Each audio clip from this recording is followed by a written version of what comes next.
Welcome to another Wednesday's Word. Today we're looking at 1 Corinthians 8, and it's a passage that people use a lot. You might hear the phrase, I don't want to be a stumbling block, and it gets thrown around.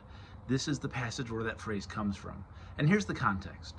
Back then, people were eating food that was sacrificed to idols.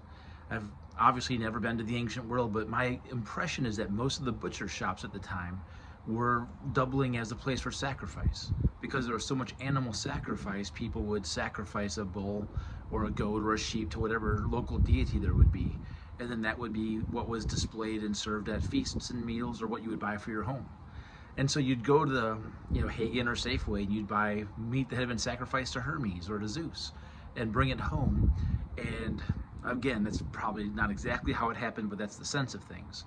And then people would be worried because you're offering meat that is sacrificed to idols. And so the question came up, if we eat this, are we actually worshiping these other gods? And as Christians, we're not supposed to worship other gods. So maybe we shouldn't eat that meat. It was a debate happening in the church among good-meaning people who were trying to honor the Lord. Some people realized that these other gods were actually nothing at all, so the meat wasn't defiled, but others worried about that. And what Paul is saying is, think about the conscience of your weaker brother.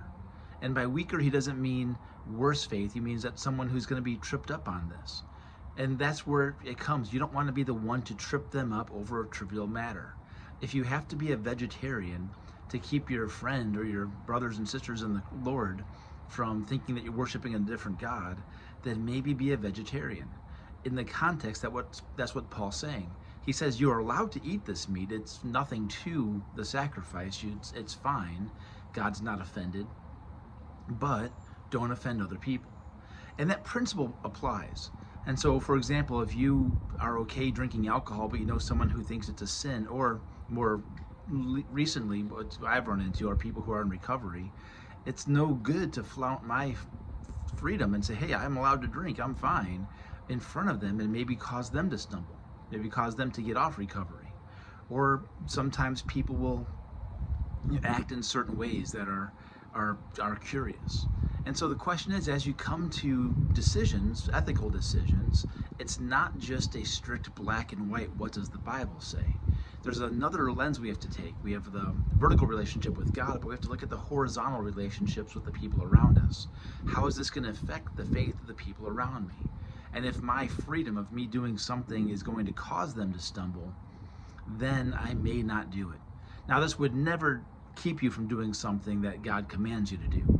You might be in a family where not everyone worships Jesus, and going to church might cause them to be offended or frustrated. Go to church anyways. You might be in a place where people don't want you to share your faith. It might cause people to stumble. Be gracious, but share your faith anyways.